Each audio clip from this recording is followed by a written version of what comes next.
Quisiera, antes de que entremos en nuestro tema, invitarles a que inclinemos nuestros rostros para pedir la bendición de Dios en el estudio de su palabra.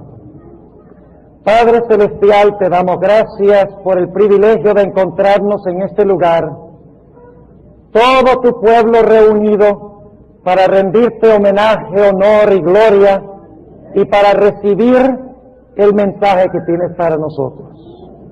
Te pedimos, Señor, que tu palabra no regrese a ti vacía, sino que haga impacto en nuestros corazones, transforme nuestras vidas, nos ayude a ver la época seria en la cual estamos viviendo y nos ayude a prepararnos para el cierre de gracia y la venida de Jesús. Te lo pedimos en el precioso nombre de nuestro Salvador. Amén. Les invito en esta mañana a abrir sus Biblias conmigo al libro de Apocalipsis, el capítulo 6, y vamos a leer empezando en el versículo 14. Apocalipsis 6 y empezando en el versículo 14. Durante el transcurso de esta semana hemos estado hablando en cuanto a los sellos. Empezamos con el ambiente introductorio, donde Cristo asciende al cielo, al lugar santo. Luego vimos cómo a través de los sellos hay una secuencia de eventos en la historia de la iglesia. Y en esta mañana vamos a hablar del último evento que se va a realizar antes de la segunda venida de Jesús, el sellamiento. Versículo 14. Y el cielo se apartó como un libro que es envuelto, y todo monte y las islas fueron movidas de sus lugares, y los reyes de la tierra, y los príncipes, y los ricos, y los capitanes, y los fuertes, y todo siervo y todo libre, se escondieron en las cuevas entre las peñas de los montes, y decían a los montes y a las peñas: caed sobre nosotros, y escondednos de la cara de aquel que está sentado sobre el trono y de la ira del Cordero. Ahora surge la pregunta: ¿qué evento de la historia están describiendo estos versículos?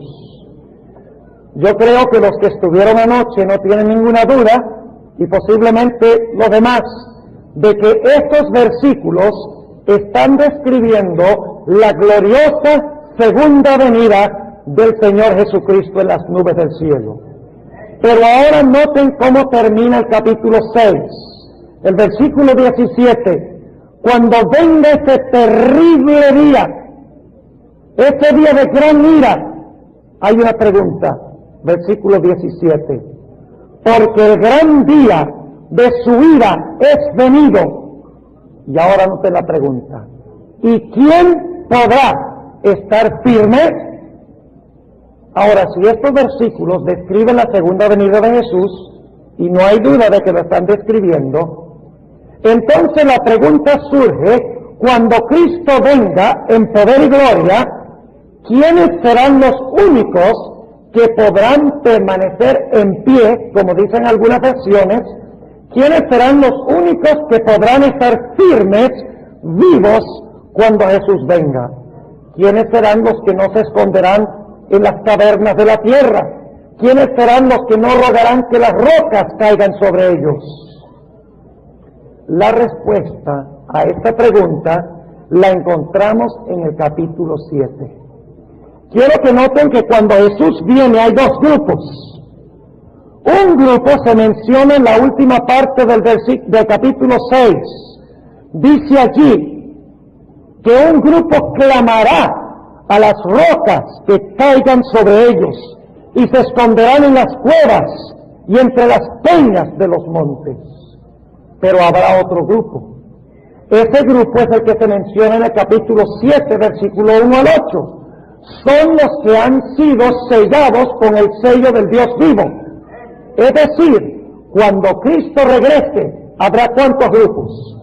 Solamente habrá dos grupos: los sellados, que estarán en pie cuando Cristo venga, que podrán estar vivos y presenciar la venida del Señor Jesucristo sin temor ni terror. Y habrá el otro grupo, que rogará ser escondido del Cordero que está sentado en el trono.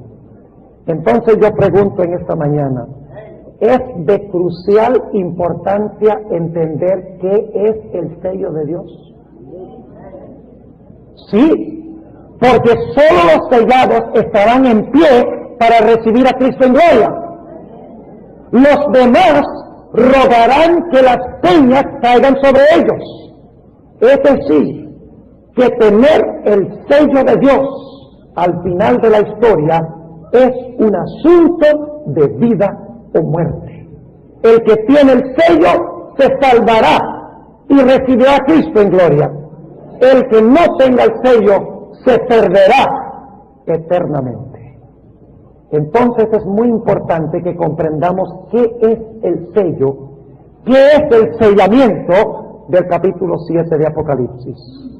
Pero para entender ese sellamiento, tenemos que regresar al Antiguo Testamento, a donde se encuentra por primera vez esta escena.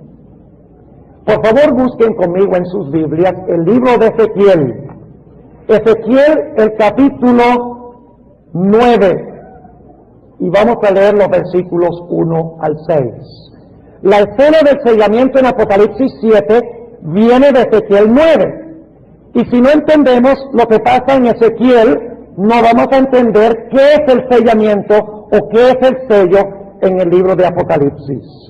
Ahora, antes de que nosotros leamos estos versículos de Ezequiel el capítulo 9, 1 al 6, necesitamos entender qué estaba pasando en la ciudad de Jerusalén cuando Ezequiel vio esta escena del capítulo 9. ¿En qué condición se encontraba Jerusalén? Quiero recordarles que en Ezequiel está hablando no a los paganos, no está hablando a gente que estaba más allá de la República de Israel.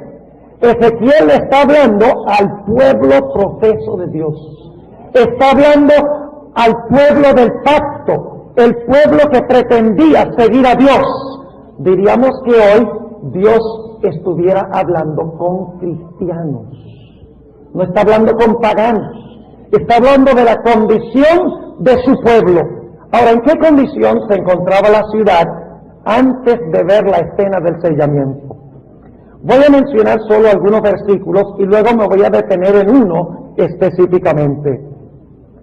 En Ezequiel capítulo 5 y el versículo 5 al 7 dice que en Jerusalén se estaban violando abiertamente los mandamientos de Dios. En el capítulo 6 y el versículo 4 al 6 dice que se estaba practicando idolatría entre el pueblo escogido de Dios. En el capítulo 7 y el versículo 23 y también el capítulo 11 y el versículo 6 dice que se estaba practicando injusticia social y había violencia en la ciudad de Dios. También dice en el capítulo 8 que habían otras abominaciones, y ahí especialmente quiero detenerme por un momento. Notemos el capítulo 8. Se conoce como el capítulo de las abominaciones, por la siguiente razón.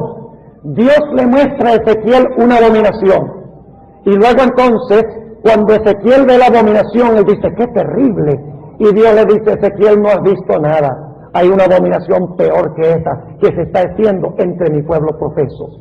Y luego Dios le muestra otra abominación. Y cuando Ezequiel ve esta abominación, él dice, no puede haber algo peor que eso. Y cuando termina de ver la abominación, Dios le dice, Ezequiel, no has visto nada. Te voy a mostrar una abominación peor que esa. Y luego Dios le muestra otra abominación.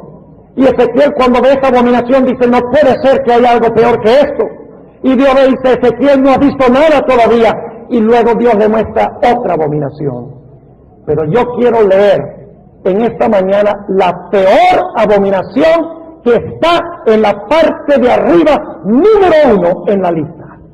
Se encuentra en el capítulo 8 y el versículo 16. Versículo 15 para captar el contexto. Luego me dijo, ¿no ves, hijo del hombre? Vuélvete aún, verás abominaciones mayores que estas. Déjenme preguntarles, ¿está Dios poniendo las abominaciones por orden de seriedad? ¿Sí o no? Sí. ¿Y cuál es la peor? Versículo 16. Y metióme en el atrio de adentro de la casa de Jehová. ¿Dónde se estaba practicando esto? En la casa de Jehová. ¿Cuál es la casa de Jehová?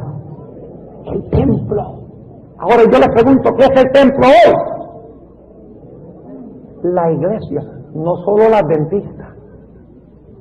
La iglesia cristiana es el templo. Ahora note lo que dice, ¿qué se está haciendo? En el mismo templo de Dios, entre el pueblo que profesa a Dios. Y metióme en el atrio de adentro de la casa de Jehová. Y he aquí, junto a la entrada del templo de Jehová, entre la entrada y el altar, como 25 varones, sus espaldas vueltas al templo de Jehová y sus rostros al oriente, y encorvábanse al nacimiento del sol. ¿Cuál era el mayor de todos los pecados? Los líderes y el pueblo estaban adorando ¿qué? El sol, según dice aquí. Es la peor de todas las abominaciones. Y por lo tanto, noten lo que dice Dios en el capítulo 7 y el versículo 2. Como ellos están cometiendo estas abominaciones, y la peor de ellas es adorar al Dios Sol, dice Dios en el versículo 2 de Ezequiel 7, y tú, hijo del hombre, así ha dicho el Señor Jehová a la tierra de Israel. El fin viene sobre los 4 ángulos de la tierra. ¿Tiene eso alguna relación con Apocalipsis 7? Claro que sí. Ahora fíjense, la gente está adorando al Dios Sol y los líderes son los que están dando el ejemplo, según dice aquí. Y por lo tanto Dios dice, como están haciendo esto, viene la destrucción de los 4 ángulos de la tierra. Y luego tenemos la escena de Ezequiel 9. Vamos a leer Ezequiel 9:1. Y clamó a mis oídos con gran voz diciendo. ¿Cuál es la última cosa que menciona Ezequiel antes de esta escena? ¿Qué está haciendo el pueblo? ¿Adorando qué? Al sol. Ahora viene el contraste. Ahora viene un grupo que está haciendo algo contrario. Y que tiene algo contrario a la adoración al sol. Fíjense lo que dice. Y clamó a mis oídos con gran voz diciendo, los visitadores de la ciudad han llegado. Y cada uno trae en su mano su instrumento, ¿para qué? Para destruir. En Apocalipsis 7 hay 4 ángeles que tienen los vientos y están listos para soltarlos para que venga la destrucción. Sí. Y ahora noten el versículo 2. Y he aquí que 6 varones venían del camino de la puerta de arriba que está vuelta al Aquilón. Y cada uno traía en su mano su instrumento para destruir. Y entre ellos había un varón vestido de lienzos. ¿Quién es este varón vestido de lienzos? Cristo. ¿Y saben qué día es este? El día de la expiación. Porque el día que el sumo sacerdote se vestía de lino blanco, de lienzo blanco, ¿era qué día? El día de la expiación, que es el día del sellamiento. Dice, y entre ellos había un varón vestido de lienzos, el cual traía a su cintura una escribanía de escribano. Y entrados, paráronse junto al altar de bronce. Y la gloria del Dios de Israel se alzó de sobre el querubín sobre el cual había estado, al umbral de la casa, y llamó, hayan sido sellados en sus frentes. Versículo 5. Y a los otros dijo a mis oídos, pasad por la ciudad en pos de él. Es decir, ¿después que quién? Después que el que selló, después del ángel sellar. Pasad por la ciudad en pos de él y herid, no perdone vuestro ojo, ni tengáis misericordia. Matad viejos, mozos y vírgenes, niños y mujeres, hasta que no quede ninguno. Pero luego noten lo que dice. mas a todo aquel sobre el cual hubiere señal, no llegaréis, y habéis de comentar desde mi santuario, desde donde los líderes están adorando al sol. Comenzaron pues desde los varones ancianos que estaban delante del templo. Noten la escena. 4 ángeles a los 4 ángulos, que cuando suelten los vientos vendrá el fin, según Ezequiel 7. El pueblo profeso de Dios adorando ¿qué? Al Dios Sol. Pero dentro del pueblo de Dios hay un grupo que clama y gime por las abominaciones, que no adora al Dios Sol, que deplora la adoración al Sol. Y claman y gimen en medio de la ciudad a Dios. Y luego vemos este varón vestido de lienzos que viene y sella en la frente a todas las personas que claman y gimen en contra de las abominaciones y específicamente de la abominación de adorar al Dios Sol. Y luego se da la orden después del sellamiento: pasen ustedes en medio de los demás, y los que no tengan el sello, destrúyanos, de tal manera que no quede ni uno solo. Ahora, hermanos y hermanas, ¿por qué razón el pueblo estaba practicando la adoración al sol? Ya hemos visto una insinuación, y es que en el templo, en la ciudad, ¿quiénes están adorando al sol? Los líderes religiosos, los varones ancianos. Por eso el juicio, cuando se ejecuta el juicio, empieza ¿dónde? Con los varones ancianos que estaban dándole al pueblo ¿qué? El mal ejemplo. ¿Por qué el pueblo estaba adorando falsamente en el sol? O el sol. ¿Por qué? Porque los líderes les enseñaban a hacerlo. Ahora notemos algunos versículos que indican eso, porque es un punto muy importante. Noten lo que declara el libro de Ezequiel, el capítulo 13 y el versículo 10. 13:10.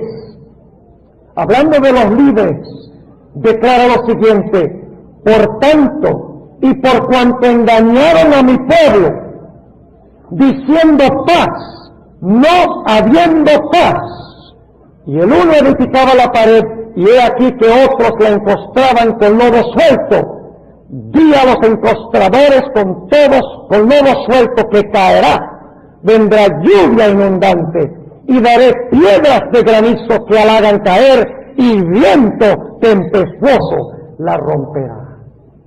¿Quiénes eran los que estaban diciendo paz, paz? No se preocupen, sigan adorando al sol, no hay ningún problema. Dios no ha declarado sino paz para su pueblo. No le hagan caso a ese grupito fanático que clama y gime y llora por lo que se está haciendo en la ciudad. No le hagan caso a ellos, que Dios no tiene sino pensamientos de bien y de paz para con nosotros. ¿Quiénes eran? Los líderes religiosos. Ahora notemos lo que nos dice también en el versículo 16 del mismo capítulo 13 y el versículo 16. Los profetas de Israel que profetizan a Jerusalén y ven para ella visión de ¿qué? De paz, no habiendo paz, dice el Señor Jehová. ¿Quién en gran medida eran los culpables de lo que estaba pasando en la ciudad? Los líderes religiosos. Entonces el pueblo no tenía culpa. El pueblo era sin culpa. Noten lo que dice Jeremías, que vivió poco antes de la destrucción de Jerusalén. Jeremías el capítulo 5 y el versículo 31. Jeremías el capítulo 5 y el versículo 31. Noten lo que dice. Los profetas profetizaron que mentira, y los sacerdotes dirigían por manos de ellos, y mi pueblo así lo quiso. ¿Tenían la culpa exclusiva los líderes? ¿Los pastores tenían la culpa? ¿Solamente ellos? ¡No! ¿Quiénes tenían la culpa? El pueblo así lo quiso, según dice aquí. ¿Qué sucedió después que se selló a los siervos de Dios en la frente? Se le dijo a los otros que fueran y qué, y destruyeran a todos los que no estaban qué, sellados. Ahora, surge la pregunta, ¿cuándo sucedió eso? Bueno, nos lo dice en Segunda de Reyes 25. Segunda de Reyes 25 y el versículo 9 y 10. Noten lo que declara aquí, Segunda de Reyes 25 y el versículo 9 y 10. Nos dice cuándo vino esta destrucción por parte de estos seres. Declara lo siguiente.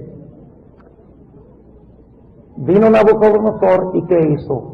Y quemó la casa de Jehová y la casa del rey y todas las casas de Jerusalén y todas las casas de los príncipes quemó a fuego, y todo el ejército de los caldeos que estaba con el capitán de la guardia derribó los muros de Jerusalén alrededor.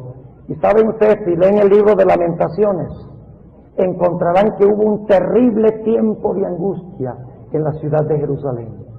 Vamos a leerlo un momentico. En el libro de Lamentaciones, el capítulo 4 y el versículo 11 al 13. Lamentaciones, el capítulo 4 y el versículo 11 hasta el versículo 13. Declara lo siguiente: cumplió Jehová su enojo, derramó el ardor de su ira y encendió fuego en Sión, que consumió sus fundamentos. Nunca los reyes de la tierra, ni todos los que habitan en el mundo, creyeron que el enemigo y el adversario entrara por las puertas de Jerusalén. Y luego explica qué fue lo que pasó. Es por los pecados de sus ¿qué? De sus profetas, por las maldades de sus sacerdotes, que derramaron en medio de ella la sangre de los justos. Un terrible tiempo de tribulación vino a la ciudad y finalmente fue destruida por Nabucodonosor. Pero yo pregunto, cuando Nabucodonosor vino a la ciudad, ¿perecieron todos los que estaban en la ciudad? No. ¿Quiénes no perecieron? Ezequiel 9 dice, los que tenían el sello de Dios en la frente. Ahora nos preguntamos, ¿qué es ese sello o qué es esa señal que se colocó en la frente? Dejemos que el mismo Ezequiel nos lo diga. Vamos al libro de Ezequiel, el capítulo 20 y el versículo 12. Ezequiel, el capítulo 20 y el versículo 12. ¿Qué es esa señal? ¿Qué es ese sello? Dice allí lo siguiente, y ustedes conocen bien el versículo: y diles también mis ¿qué? Mis sábados, que fuesen por señal entre mí y ellos, para que supiesen que yo soy Jehová, que los santifico. Y el versículo 20, y santificad mis sábados, y sean ¿por qué? Por señal entre mí y vosotros, para que sepáis que yo soy Jehová, vuestro Dios. Según Ezequiel, ¿qué era el sello que fue colocada en la frente? ¿Qué era la señal colocada en la frente? El sábado. Ahora, es decir, que todos los que tenían el sello del sábado en su frente, cuando Nabucodonosor vino y destruyó la ciudad, sus vidas fueron preservadas. Ahora, posiblemente alguno diga aquí, pastor, usted me quiere a mí hacer creer que porque el pueblo no guardaba el sábado fue que Dios encendió fuego en Jerusalén y destruyó a tantas personas, y fue tan terrible que las madres se comían a sus hijos porque no guardaban el sábado, porque no tenían esa señal. ¿Cómo, pastor? Usted puede comprobar eso. Vamos al libro de Jeremías, que vivió poco antes de que sucediera este evento, y vamos a ver qué nos dice Jeremías, a ver si fue porque violaban el sábado, porque pisoteaban el sábado, que vino la destrucción. Jeremías 17, y vamos a empezar leyendo en el versículo 21. Jeremías 17 y el versículo 21 dice lo siguiente: así ha dicho Jehová, guardaos por vuestras vidas y no traigáis carga en el día del sábado para meter por las puertas de Jerusalén, ni saquéis carga de vuestras casas en el día del sábado, ni hagáis obra alguna, mas santificad el día del sábado, como mandé a vuestros padres. Mas ellos no oyeron, ni inclinaron su oído, antes endurecieron su cerviz, por no oír ni recibir corrección. Y ahora note la promesa de Dios. Será empero, si me obedecéis, dice Jehová, no metiendo carga por las puertas de esta ciudad en el día del sábado, sino que santificaréis el día del sábado, no haciendo en él ninguna obra, que entrarán por las puertas de esta ciudad en carros y en caballos los reyes y los príncipes que se sientan sobre el trono de David, ellos y sus príncipes, los varones de Judá y los moradores de Jerusalén, y esta ciudad será habitada para siempre. ¡Qué promesa de Dios! ¿Qué iba a suceder si guardaban el sábado? La ciudad, en vez de ser destruida, iba a permanecer, ¿qué? Para siempre. Pero cada moneda tiene dos lados. ¿Qué tal si no guardaban el sábado? Noten lo que dice el versículo 27. Mas si no me oyereis, para santificar el día del sábado, y para no traer carga ni meterla por las puertas de Jerusalén en día de sábado, yo haré encender fuego en sus puertas, y consumirá los palacios de Jerusalén, y no se apagará. ¿Fue eso lo que sucedió? ¿Pasó eso cuando vino Nabucodonosor? ¿Vino la destrucción de los 4 ángulos de la tierra? ¿Pero fueron destruidos todos? No. ¿Quiénes fueron preservados en la destrucción de Nabucodonosor?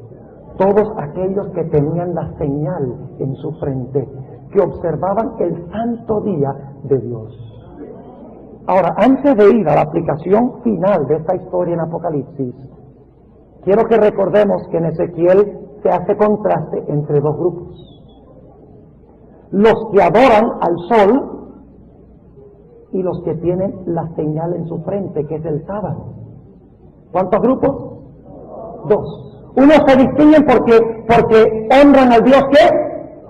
Y los otros, ¿porque qué? Porque tienen la señal de Dios en su frente, que es ¿qué? El sábado. Ahora, ¿tendrá eso alguna relación con el libro de Apocalipsis? Claro que sí. Vamos al libro de Apocalipsis, el capítulo 7. Apocalipsis, el capítulo 7. Y vamos a notar si hay alguna relación entre estos dos pasajes. Repasemos. ¿Qué está pasando en medio del pueblo de Dios? ¿Qué está haciendo el profeso pueblo de Dios? Adorando al sol. Por lo tanto, Dios dice, viene la destrucción ¿de dónde? El fin viene ¿de qué? De los 4 ángulos de la tierra. ¿Pero todo el mundo está en apostasía adorando al sol? No. Hay un grupo que clama y gime porque se está adorando al sol. Y por lo tanto, antes de que venga la destrucción, ¿qué hace el ángel? Viene y pone ¿qué? El sello del sábado en su frente, la señal en su frente. Y finalmente, cuando llega la destrucción, ¿quiénes son preservados? Los que tienen la señal. ¿Qué pasa con todos los demás? Son destruidos. ¿Quiénes tenían la culpa por la situación en que se encontraba el pueblo? Los líderes espirituales, los profetas y los sacerdotes. Ahora, con esto en mente, vamos al capítulo 6, brevemente, de Apocalipsis, y empezando en el versículo 14, 6, 14.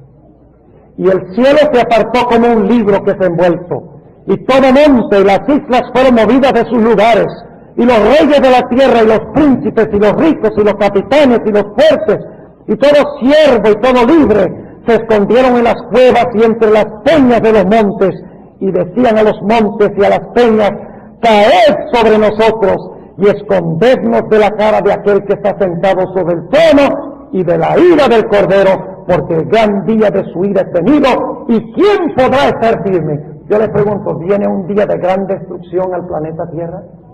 ¿De dónde viene la destrucción? Capítulo 7 y el versículo 1. Después de esas cosas vi, ¿cuántos? 4 ángeles. ¿Y dónde están los 4 ángeles? A los 4 ángulos de la tierra, deteniendo los 4 vientos. ¿Qué va a pasar cuando se sueltan los 4 vientos? Eso es cuando se desmorona el cosmos, cuando Cristo venga. Vi 4 ángeles que estaban sobre los 4 ángulos de la tierra y que estaban haciendo, deteniendo los 4 vientos de la tierra, para que no soplase viento sobre la tierra, ni sobre la mar, ni sobre ningún árbol. Ahora noten el versículo 2.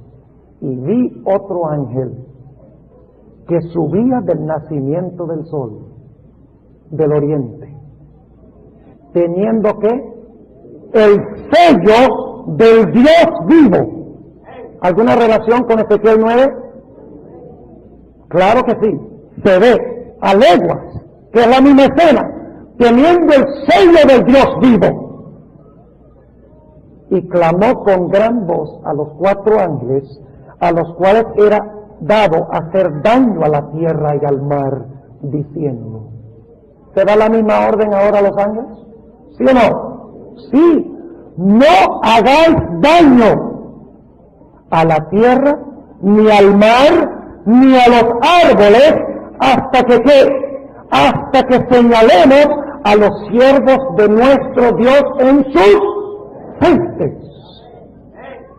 Ahora yo pregunto, ¿cuántos grupos habrá al final de la historia? 2. Vamos a ir un poquito más adelante en Apocalipsis para que veamos los 2 grupos. ¿Recuerdan cuáles son los 2 grupos en el día de Ezequiel? Los que adoraban ¿qué? Al sol, y los que adoraban al verdadero Dios y lo manifestaban guardando ¿qué? El sábado. 2 grupos en Ezequiel.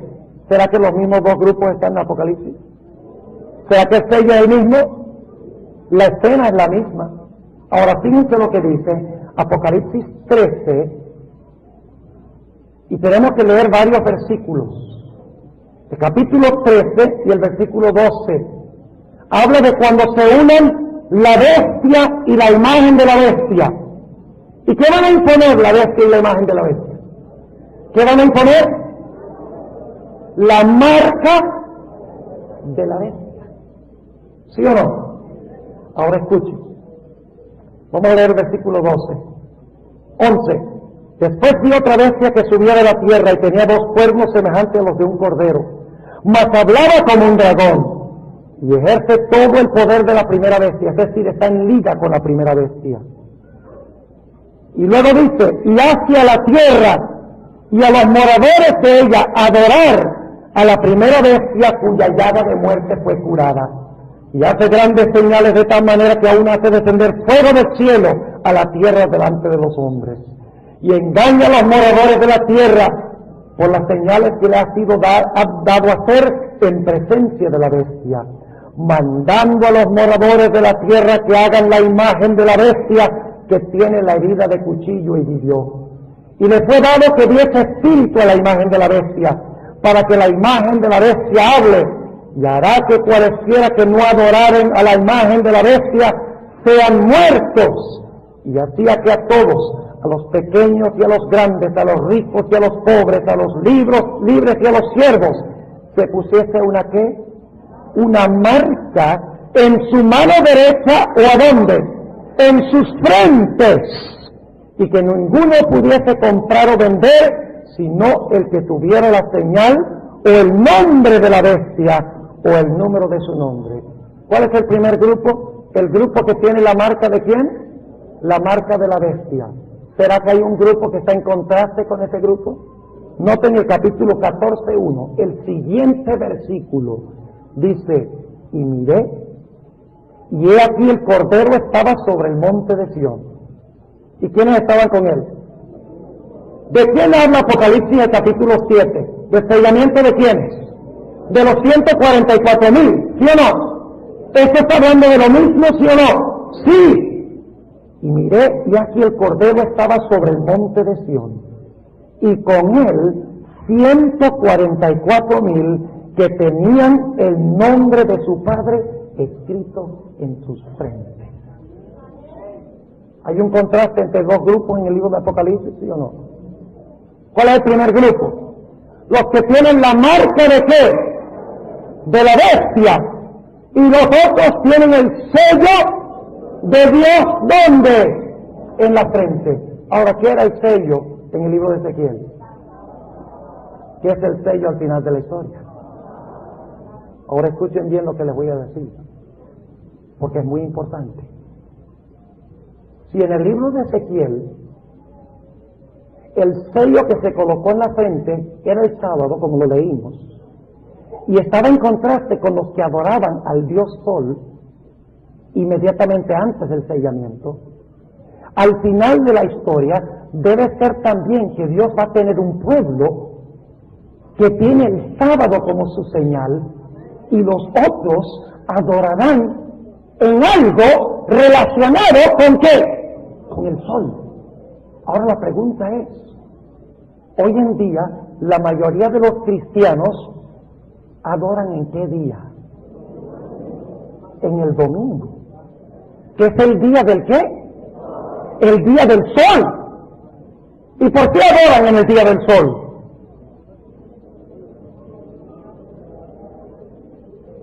Saben que yo he hablado con muchas personas en cuanto al domingo. Y cuando finalmente no tienen con qué defenderse, ¿sabe lo que me dicen? Yo voy a hablar con mi pastor. ¿Le ha pasado eso? Mi pastor le puede refutar. Porque es que el mundo cristiano está tan engañado. ¿Por qué? Porque los ministros les han enseñado, ¿qué cosa?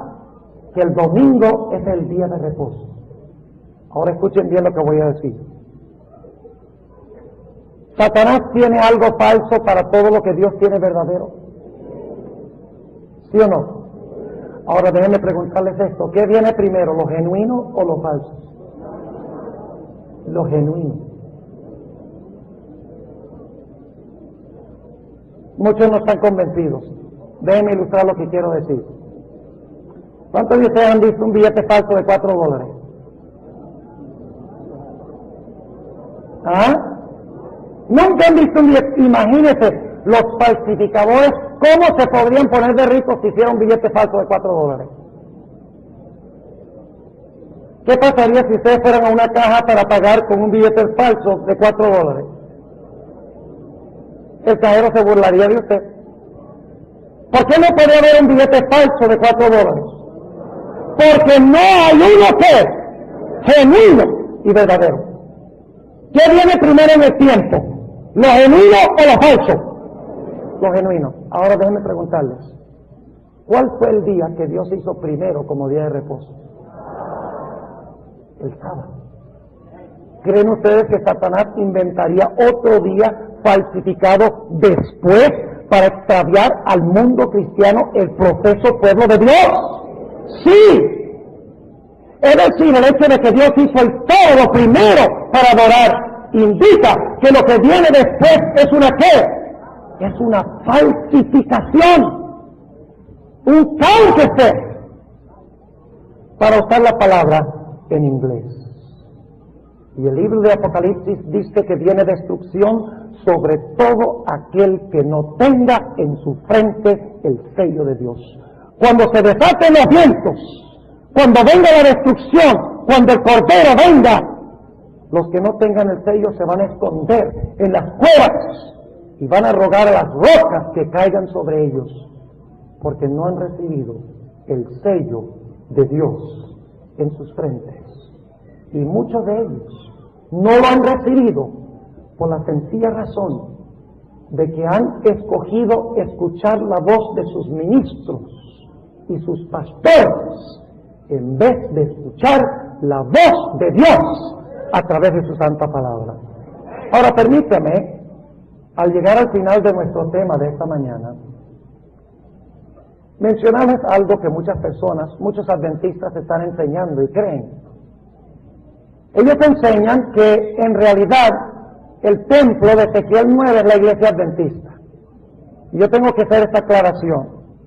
Y que los varones ancianos son pastores adventistas. Y que entonces El sellamiento es el sellamiento de los fieles adventistas dentro de la iglesia adventista, que salen de la iglesia adventista, y luego entonces viene la destrucción a los adventistas y a sus pastores. Qué interesante teoría. ¿Qué estaban enseñando los ministros en el Antiguo Testamento? ¿Que había que adorar qué?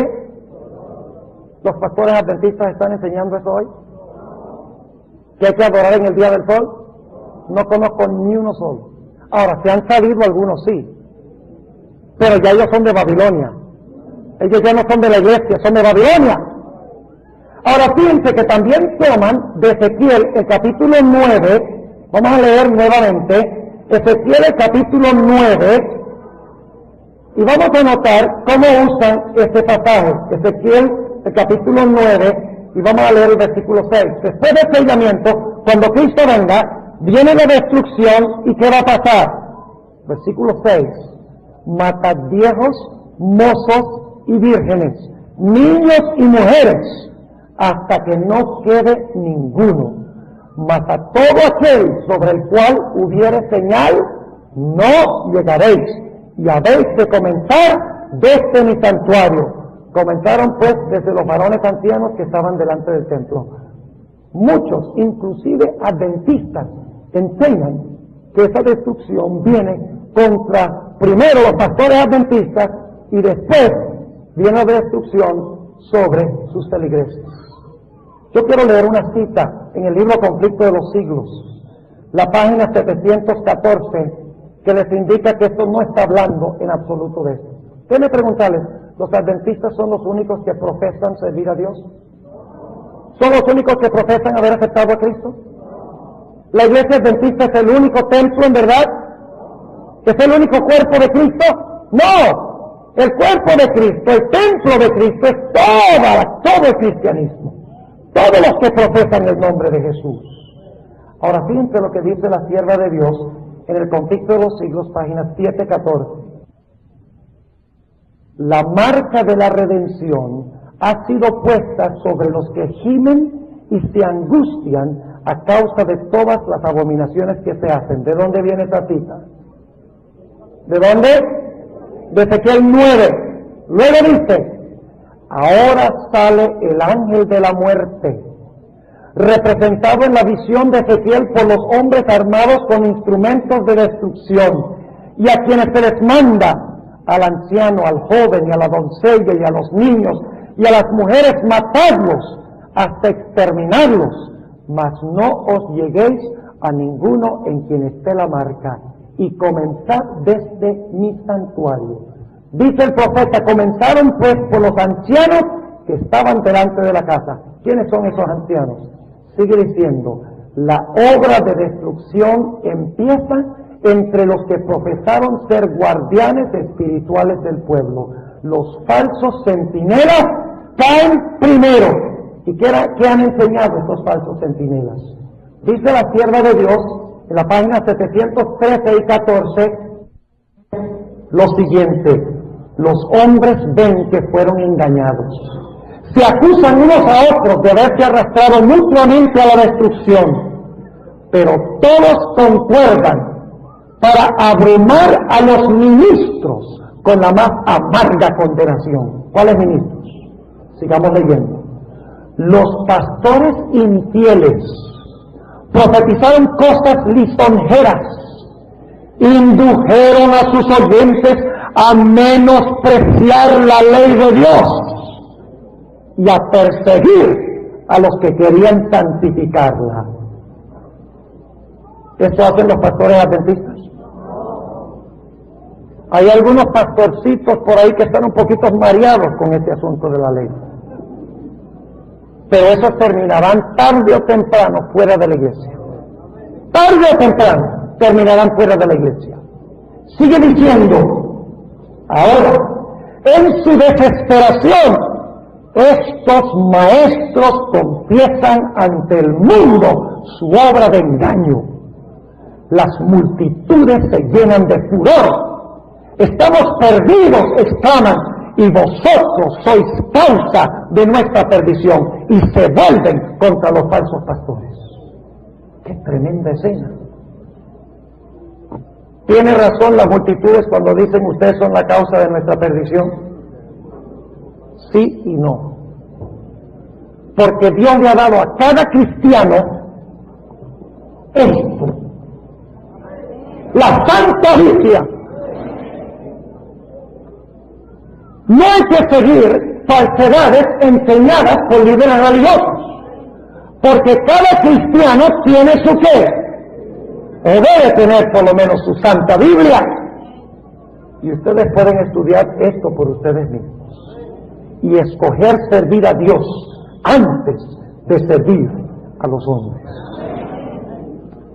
Es decir, que al final de la historia, como en los días de Ezequiel, habrá solo dos grupos: los que adoran al sol o el día del sol, en el día del sol, o los que adoran al Dios creador en el sábado y reciben la señal del sábado en su frente. Dos grupos. Ahora, para terminar en esta mañana, déjenme aclarar algo. El hecho de guardar el sábado no nos garantiza la salvación. Escuchen bien lo que voy a decir. Los judíos guardaban el sábado sin el Señor. Muchos adventistas también guardan el sábado sin el Señor. Ahora, las iglesias no adventistas dicen: yo adoro al Señor pero no guardo el sábado. ¿Sí? Pero lo que quiere Dios es un pueblo que guarde el sábado en honor al Señor. Los fariseos aparentemente guardaban el sábado, ¿sí o no? ¿Iban a la iglesia los sábados? ¿Sí? ¿Llevaban los diezmos y las ofrendas a la iglesia el sábado? ¿Sí? Claro que sí. Eran bien estrictos con la observancia del sábado. Muchos adventistas también guardan el sábado sin el Señor. Ahora, las iglesias no adventistas dicen: yo adoro al Señor pero no guardo el sábado. ¿Sí? Pero lo que quiere Dios es un pueblo que guarde el sábado en honor al Señor. Los fariseos aparentemente guardaban el sábado, ¿sí o no? ¿Iban a la iglesia los sábados? ¿Sí?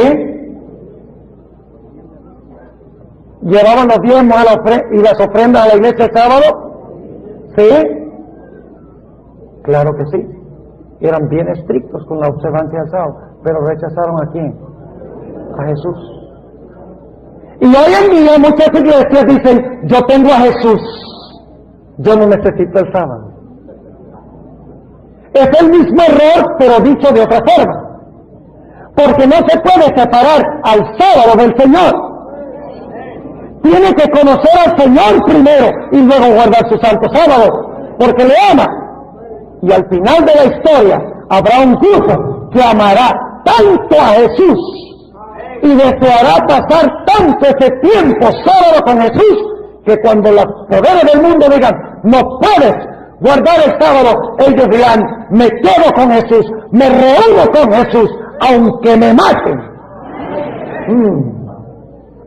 Es decir, que la observancia del sábado es cuestión de ¿qué? Cuestión de amor. Si me amáis, guardad mis mandamientos. No guardo el sábado porque, bueno, no puedo hacer esto, ni puedo hacer lo otro, ni puedo hacer lo otro. Muchos adventistas son así. Dice: guardo el sábado porque si no, no tengo el sello y el Señor me destruye.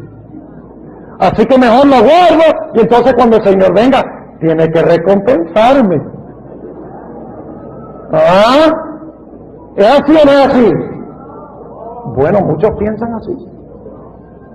Y cuando está llegando la hora de terminar el sábado, está mirando el reloj y diciendo: ¿cuándo pasará el día? Recuerden el texto bíblico: ¿Cuándo pasó el día que podamos entonces hacer lo nuestro y comercial? Y están bajando el sol a sombrerazos. Eso no es guardar el sábado. Guardo el sábado porque amo a Jesús. Y si no lo guardo, es porque no le amo. Si sé que el sábado es su día, que Él quiere que yo pase con Él el día, y yo digo, no, yo no voy a pasar, yo no voy a guardar ese día, le estoy diciendo a Jesús, yo no quiero pasar ese tiempo contigo. ¿Me entienden lo que estoy diciendo? Y escuchen bien. El Señor Jesucristo fue perseguido, no por lo que no hacía el sábado, sino por lo que hacía. ¿Han oído ustedes muchos adventistas decir, ay, algún día se nos va a perseguir? Porque descansamos el sábado. Jesús no fue perseguido por descansar el sábado. Jesús fue perseguido por lo que hacía el sábado. ¿Y qué hacía Jesús el sábado? Daba estudios bíblicos, visitaba a los enfermos, iba a las cárceles y mostraba en el que el sábado era un día del amor de Dios, la liberación de Dios, la libertad que tenemos en Jesús. ¿Ustedes creen que el mundo va a perseguir a los adventistas porque se van a dormir todo el sábado en la tarde? ¿Ustedes creen que ese es el sábado que va a levantar la enemistad del mundo? No. Es cuando el sábado se emplea para revelar a Cristo en toda su gloria, el Redentor, el Sanador, el Salvador. Entonces Satanás dice, uy, uy, uy, este pueblo está revelando mucho el carácter de Jesús al mundo, mostrando que el sábado es señal de un Dios maravilloso, y eso a mí no me conviene. Y entonces va a levantar contra la iglesia, ¿qué cosa? Persecución. Permítame relatarles una historia para concluir, ilustrando de que no somos salvos porque guardamos el sábado, guardamos el sábado porque somos salvos. Fíjense, ¿es diferente eso? Hermano y hermana, si tú no disfrutas el sábado, la observancia del sábado con Jesús, no estás guardando el sábado, porque tú no vas a morir por esta clase de sábado. Los que mueren morirán por el Señor, porque no pueden soportar la idea de no pasar ese día con Jesús, no obedecer a Jesús. Es cuestión de amor, no es cuestión de legalismo. Esta historia la escuché hace algunos años. Había un señor que estaba manejando su carro, estaba lloviendo a torrentes, y cuando iba llegando cerca de su casa se le acabó la gasolina al carro. Y estaba pero lloviendo como casi en el tiempo del diluvio, lloviendo durísimo. Y este señor dice, ¿ahora qué hago? Y no parecía que iba a escampar. Así que él se salió del carro y medio trató de empujarlo, vio que había una bomba ahí al lado, llega y empuja el carro lo mejor que puede, y llega a la bomba solo para encontrar un aviso que decía, no trabajamos los sábados. Y dice este señor, ay, ay, ay, me saco yo del carro aquí y me mojo todo solo para llegar a la bomba, y la bomba dice, no trabajamos los sábados, ¿ahora qué voy a hacer? Y se dio cuenta que al lado de la bomba había una casa. Y él dice, de pronto el dueño vive al lado. Se fue y tocó en la puerta. Y le contestó alguien que tenía la corbata por amarrársela, tenía una camisa blanca, estaba en medias, todavía no tenía puestos los zapatos. Y le dice, señor, ¿usted es el dueño de esa bomba? Y el señor le dice, sí. Y dice, ay, fíjese que se me acabó la gasolina del carro. Estoy a poca distancia de mi casa. ¿Usted me podría vender un poco de gasolina para llegar a la casa? ¿Sabe lo que le dijo a ese señor? ¿Cómo? ¿Yo venderle gasolina en el día del Señor? Yo no compro ni vendo los sábados. Yo guardo el santo sábado de Dios. Y le cerró la puerta. Era adventista del séptimo día. El Señor regresó a su carro y se fue. La única forma como supimos de esta historia es porque un colportor visitó a este señor un tiempo después. Y cuando supo que el colportor era adventista, le dijo, yo no quiero nada que ver con ustedes. El hermano adventista estaba guardando el sábado. ¿Qué le hubiera costado mostrar que el sábado es un día de misericordia? Haberle regalado la gasolina.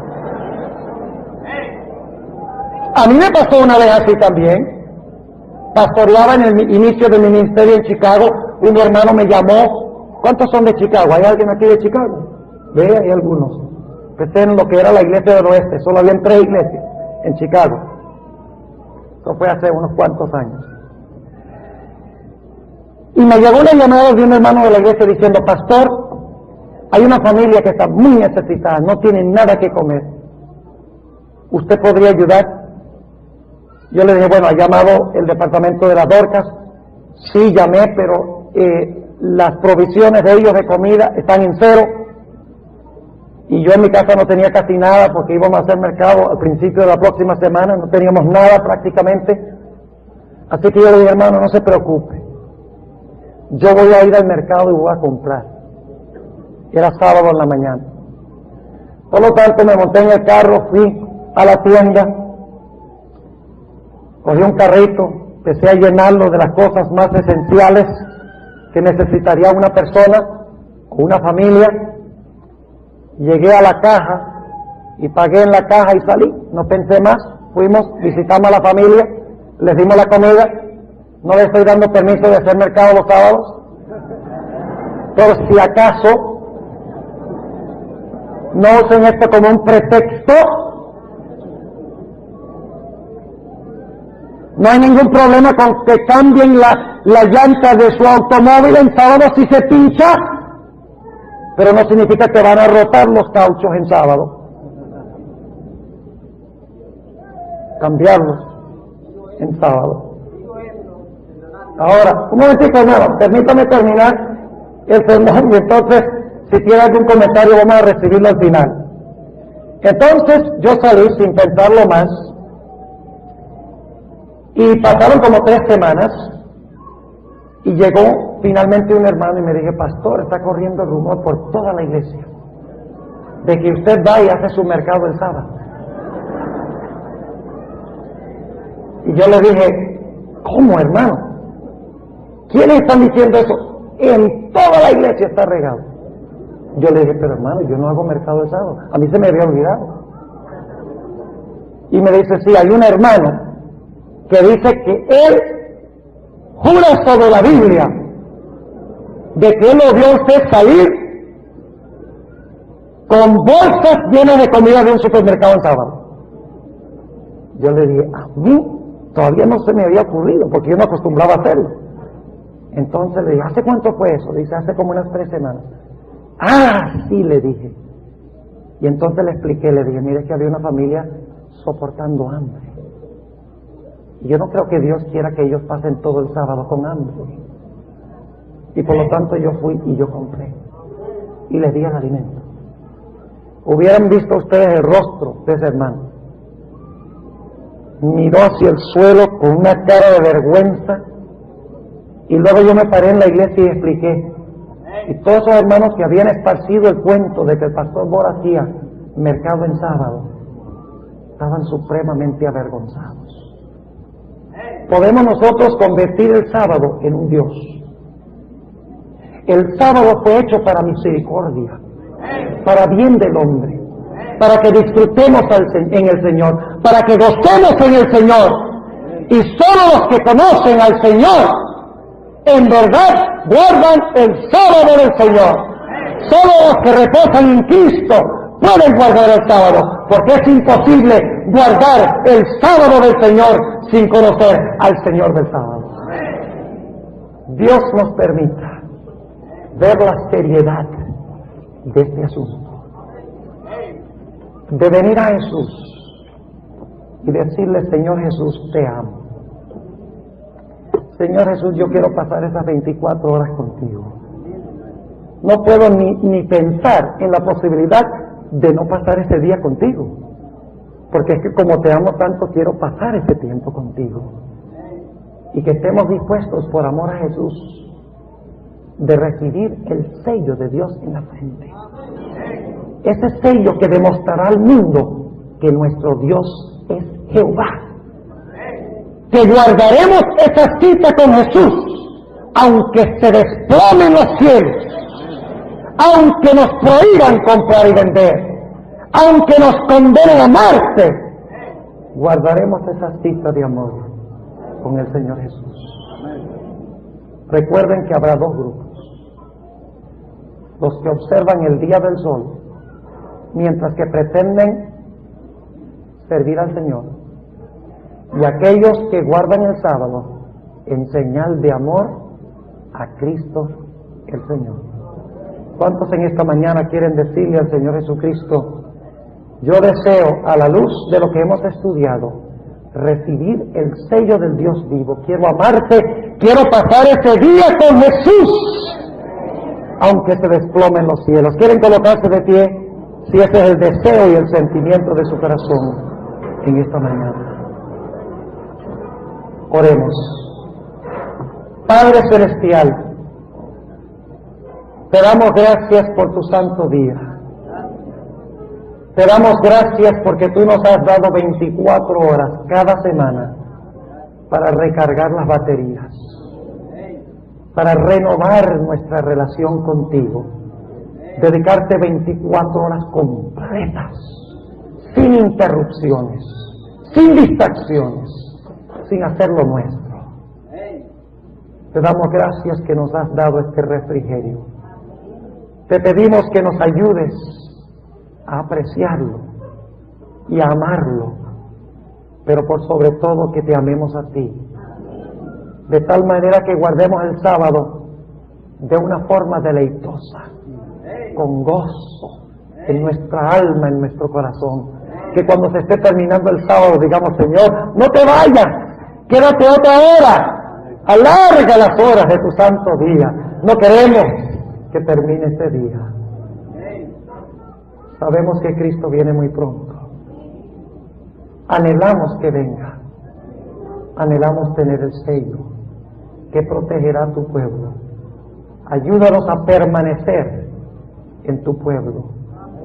Ayúdanos a recibir el sello y a proclamar este mensaje al mundo, especialmente al mundo cristiano, que pisotea tu ley y no guarda tu santo día. ¿Tú has visto la respuesta de tu pueblo? Te ruego, Señor, que tú contestes el anhelo de cada corazón. Te lo pido en el nombre de Jesús.